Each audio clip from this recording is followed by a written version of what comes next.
Tim, do you ever listen to music on an Amazon Alexa? Now we do have an Amazon Alexa, Yeah. and it's kind of in the corner of the kitchen, and it's one of those like cylindrical ones, Yes. like this. Yeah. And every now and again it'll flash up when my wife orders something from Amazon and say bing bong notification, something's being shipped, Okay. blah blah blah, or I go bing bong, something's cheap on your Amazon wish list. So it's her, Right. it's her Alexa, it's not mine. So I don't really know how it works. Why did? Can I just ask? Why did she buy it? What She didn't buy it. Someone bought it for her. Ah, okay. Because we're all Apple people, Yes. so we've both got iPhones and iPads, and I don't really use the Siri thing, to be honest. I don't really see the use for it. Sometimes I might say, Siri, set my alarm for such and such, but most of the time, if I want to set my alarm, I'm going to pull my phone out and I'm going to do it myself. Mm-hmm. So when it comes to listening to, I have done it. I have listened to music on Alexa. It's a pain in the ass to do because obviously we, being Apple people, we have Apple Music. Alexa kind of wants you to play music on Amazon Music. You can make it play stuff on Apple Music. There's like a way of, she's done it before on her phone where she links her Apple Music account to the Alexa thing, but it keeps disconnecting it. And so you'll say something like, "Oh, Alexa, play Pet Shop Boys," and it will start playing some random things. This is music that sounds like the Pet Shop Boys. Oh, right. I don't understand it. It sounds crap though. It doesn't sound very. It's got. Okay. What's it got? Maybe 3 speakers around there, I suppose. Is that how it works? I know presume there's different types. This isn't. I'm not specifically aiming this at the Alexa. It was just that's the most obvious example of one of these kind of small all-in-one Bluetoothy kind of devices. I've got yeah. Like a speaker, an LG speaker, Yeah. like this. Okay. About this big. It's got like 2 like tiny subs at either end. Okay. And maybe 4 or 5 speakers, like ones that are right that big, some Okay. tweeters in the middle, and that was about £100. That's a Bluetooth speaker. Right. So when I'm not playing music on my record player, Okay. and I'm wanting to listen, I just carry my iPad around the house with me. Right. If I want to put music on when I'm downstairs where the record player isn't there, Right. I play music on my iPad through that speaker. Right. From Apple Music, which is mostly high quality files. It's not MP3. It's like Right. FLAC files and How does it sound on that? lossless, and it sounds decent. It doesn't sound as good or as warm as vinyl does, but it's equivalent to CD, I would say. See, I don't own any of these things, Okay. right? I never use it. I'm not the type of person to say, Siri, order me some bacon for But breakfast. do you have Amazon Music or Spotify or Apple Music? We've got Apple Music. Yeah. We've got Apple Music on my phone. Mm-hmm. At home, I've got my hi-fi. It's an old, is it Technics I've got? Yeah. I think It's a nice separate system. It's a 90s one, but it's a good quality one. Yeah, it's a 90s one, so it's got like a graphic equalizer. Yeah, I've got graphic EQ. All that kind of. I've got a 90s good decent stuff. Gemini turntable and a nice amp and Yeah. just 2, decent but not ridiculous speakers, but full-range speakers. Yeah. And what I've done for that is I've bought a little Bluetooth receiver that just goes into the tuner port Okay. of the. So you play the music through I your play- hi-fi. So yeah, if Yeah. I'm not listening to records or CDs or the radio, I might connect my phone up by Bluetooth to its receiver and it plays through there. Okay. And it's handy. I've gone the other way with my sitting room setup is completely analog. So I've got a Rager turntable Yeah. and little amplifier, Yeah. which is all analog, and 2 floor standing. I think they're Yamaha the speakers. Yeah. And I just play vinyl for it. Okay. I don't play anything else. I don't have a CD player in the house at all. Do you never stream anything to it I don't stream anything to it. No. for any reason? No, I just wanted it to be an analog setup in the front room. So I've got my Right. my But if you don't have TV. something on like vinyl, and you want to play something from iTunes, but you want it to come through your stereo, would you consider? I would probably play it.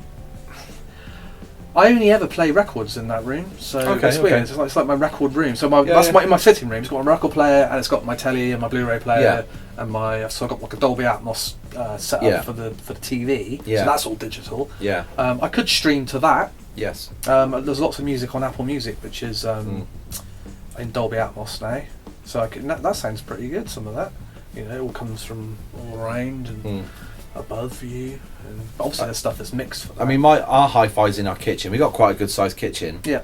And obviously that's the time that I like to listen to music is when I'm either cooking or cleaning. The kids have gone to bed, and I'm, you know, that's really the only time of the day that I get to really just indulge myself in music. And yeah, most of the time it's vinyl. But it is handy being able to stream stuff to it and have it coming through full range speakers, so I'm not streaming it to because my issue with these small speakers is in many ways it feels like we're going backwards.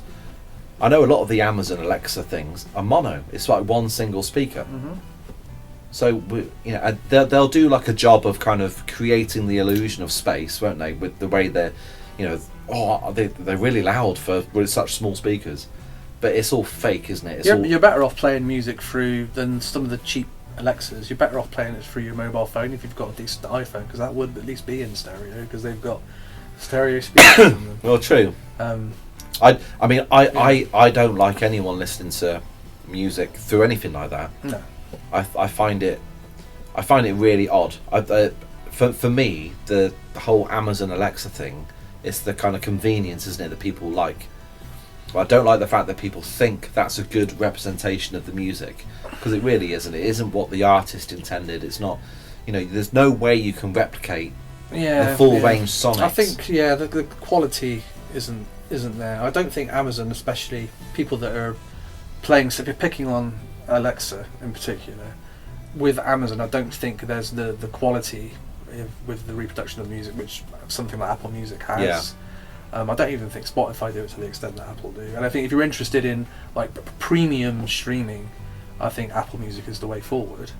But also my issue with... But then you got something to listen, you have to listen it through something, don't you? So yeah. I think for me, when I started getting back into records, I rediscovered my love for albums. And one thing that when I went down the digital route and the MP3 route and the Spotify and Apple Music, I stopped listening to albums. And then so you start to listen to playlists, and you know, you start developing your own playlists or what it suggests for you. And I found my love for music dissipating. I started falling out of love. And your attention span isn't there as well. Yeah, it's like I lost that emotional connection to the music. It didn't mean the same. Yeah. And some of that's to do with the way it's being played, you know. But there's definitely something emotionally that you connect with, you know, a good source, i.e., a good CD or a record, as opposed to some kind of digital file where you are, even though you might not consciously know it, you're losing a lot of the information that's there. Like, with a lot of these streaming formats, you are. Yeah, most definitely. You know, and I don't want to sound elitist about it, because I don't like it when people get all elitist about this kind of stuff and start getting all audiophily. But it only stands to reason to me that if you're listening to something which isn't the greatest source through something which isn't the greatest projection, say a tiny little speaker which is kind of simulating a big sound, you are really missing the big picture. Absolutely. So for me, I can't see myself ever being in a position of buying one of those little boxes, whether it's an Alexa or something else. But where do you think the future's going for stuff like that? Well, they're still selling them, aren't they? So they seem to be. I think they probably peaked, these smart speaker things, as a trendy form of technology, as the must-have thing. But you can get some. I mean, the Amazon, the Apple HomePod thing, which was a smart speaker, which it was like it's like a tubular cylindrical kind of thing, and that's got a load of speakers in it, and that apparently sounds pretty decent. I don't know, I've never heard one. That's what I guess I'm a bit old fashioned. I just can't. But that's £300-400. But I still can't see how you can the full sonic frequency range. Well, they're can be designed achieved to through a manipulate. They're smart technology, aren't they? They measure the room where they are, and they bounce stuff off the walls to see. I mean, that's another thing I don't like, is the whole smart thing, because you know it's listening to everything you're saying. Well, of course it is. Yeah. You know, I know that from without the getting amount all of conspiracy. the targeted advertising that I get on everything, especially YouTube. So related to that, so talking about, you know, how we're listening to music, how we're digesting it. Obviously, it's always great that people are, you know, going back to vinyl and CD. Now, CD again has grown again. The sales of CDs on the comeback, isn't it? I think it's the second or third successive year that sales have continued to grow, or at least they haven't diminished. Yep. Now, why do you think that is? I think more and more people are realising that this streaming isn't always cracked up to be when it comes to, you don't own anything. For me, it's more of a thing with films, because with all the film streaming services, of which there are so many now, not every film is on there. You know, hardly any films are on there compared to all the films that have ever And been also, made. a lot of the films that are on there are being censored and edited. Well, that's another discussion. But a film could disappear from there tomorrow.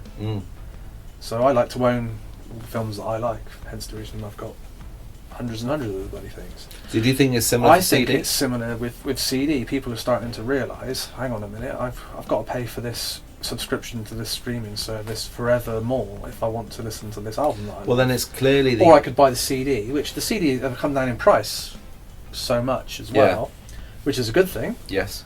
They're making them more affordable. I remember I used to buy CDs on a weekly basis back in the days when we used to work in 15, record 16, shops. 17 quid, weren't they? And maybe sometimes even more when they were labelled as like a US import from Imported, HMV. yeah. You'd be paying 20 odd pounds for a Yeah. CD, which back then, I remember. you know, that's the equivalent now of probably 40 quid, isn't it? Yeah. So just for one album.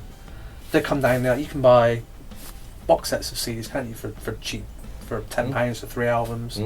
I think even in HMV, which is notoriously one of the most expensive retailers when it comes to physical products and physical media, you can get albums for £5 or £6 on CD. I mean, we as a label have noticed We're selling more CDs. CDs are doing really well. They've been good for us, actually, CDs.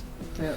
It's, you know, it's really encouraging. But clearly what's happening is it's the youth who are investing in this stuff. Yep. That's what I find interesting, because it's obviously the you know, the late teens, early 20s people who kind of dictate the market, because that's the buying population, isn't it? You know, we get to an age where we stop buying so much, and obviously, you know, especially the new music that's coming out, the kind of hip stuff, if that's being sold on CD and the sales figures are going up, it shows that the youth are buying into that. Yeah.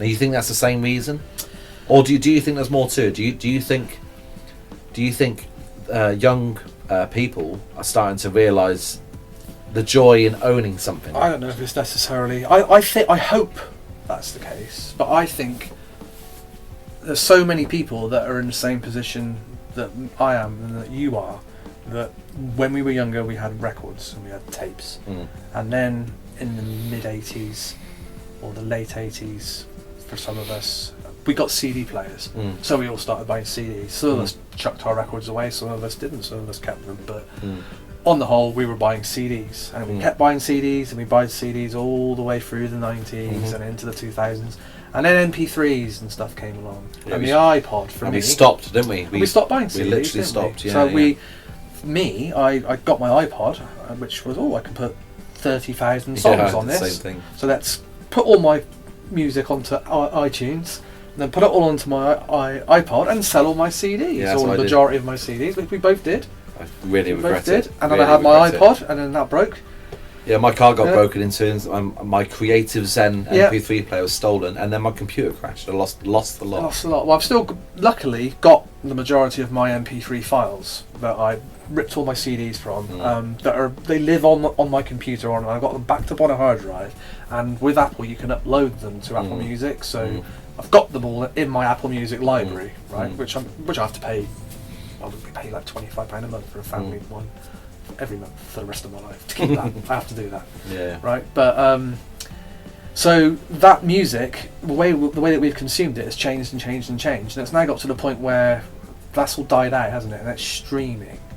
And streaming, there's no. With the iPod, there was that thing, and your iPod, you had your music on there, and you still had that mechanical way of, I've got a new CD, let's put this in the computer, let's transfer it onto my iPod or my whatever MP3 player you had. I'm not sponsored by Apple, by the way. We never use Apple products, but with streaming, it's soulless, and you're just typing in the name. I'm typing in Iron Maiden into this. All of Iron Maiden's music comes up. I don't touch anything other than the computer. I just play that song, and there's no physical product. And I think people have got bored of it, and they want people are regressing. And I think a lot of people are doing it. It's people our age, people a bit younger, that have come in at all different points throughout these various formats that have happened throughout the last 40, 50, 60 years. And everyone is starting to come around. All the record shops are saying that, you know, vinyl and CD is selling so well again. More and more record shops are ready to see our price are coming back. Yeah, I don't know what to think about that. To me, it looks like someone's just bought the brand. They have, yeah. Are they our price is coming back. Yeah, but as what? Don't sniff at it. It's at first an online record store, but really? They plan on moving into physical shops. Really? At some point, yeah. According to what they said online. I mean, it could all die a death, but it looked a bit suspect to me, but I negative. saw like a Facebook page and it all looked a bit cheap. Well, they announced it a few months back, and then maybe even over a year ago, and then it all went quiet, and then they've come back recently and said, we're launching soon, it's going to be our price. Lots of people went on there and said, can I have my job back? But that's cool. That kind of thing, that can only be a good thing, because that's another outlet for what is effectively more physical media. Yeah, you go into HMV these days, and it, you know, as much as I love HMV, I used to work there, obviously.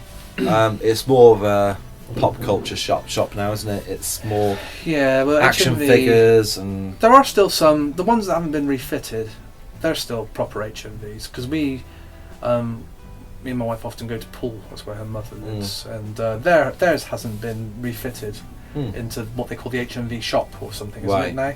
Right. So it's still on a HMV. So you walk in and it's all records, CDs at the front, and then Blu-rays and DVDs off to one side, and stacks of back catalogue stuff everywhere, and then a bit of plastic tat here and a few sweets there. But these new ones, you walk in and it's rows and rows and rows of action figures and cans of pop, cans of American soda, those god-awful Funko Pop things. Yeah, so many of them. Just and they all look the same. A crazy amount of K-pop.